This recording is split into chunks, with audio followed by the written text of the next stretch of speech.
সালের ২৪শে জুলাই এদিন খোঁজ মিলে বৈষম্য বিরোধী ছাত্র আন্দোলনের ৩ সমন্বয়কের। ৫ দিন নিখোঁজ থাকার পর রাজধানীর হাতিরঝিল এলাকায় পাওয়া যায় আসিফ মাহমুদ, আবু বাকের মজুমদার ও রিফাত রশিদকে। এই দিনে বৈষম্য বিরোধী ছাত্র আন্দোলনের সমন্বয়ক সার্জিস আলম ৪ দফা দাবি তুলে ধরে সরকারকে ৪৮ ঘণ্টার আলটিমেটাম দেন। এগুলো ছিল ইন্টারনেট সেবা চালু করা, কারফিউ তুলে নেয়া, আইনশৃঙ্খলা বাহিনী সরিয়ে শিক্ষার্থীদের জন্য হল খুলে দেয়া এবং সারা দেশের আন্দোলনের সমন্বয়কদের নিরাপত্তা নিশ্চিত করা।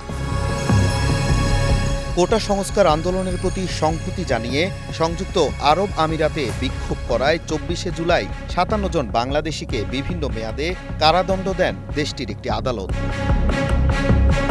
এদিন আওয়ামী লীগ সরকারের সাবেক প্রধানমন্ত্রী শেখ হাসিনার সঙ্গে মতবিনিময় করেন দেশের শীর্ষ সাংবাদিকরা।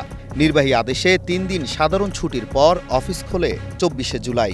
কারফিউ শিথিলের সময় বাড়ানোয় বেলা ১১টা থেকে ৩টা পর্যন্ত চলে অফিস কার্যক্রম।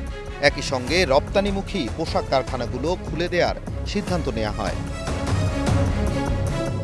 এদিন আংশিকভাবে চালু হয় আন্তজেলা বাস ও লঞ্চ চলাচল। পুরো দমে সচল হয় ব্রডব্যান্ড ইন্টারনেট পরিষেবাও। কোটা সংস্কার দাবির আন্দোলনকে ঘিরে সংঘাত, সংঘর্ষের ঘটনায় পরিস্থিতি নিয়ন্ত্রণে রাখতে নিয়মিত আইনশৃঙ্খলা রক্ষাকারী বাহিনীর সঙ্গে যোগ হয় সীমান্তরক্ষী বাহিনী BGB. Nazmul Hasan, star news.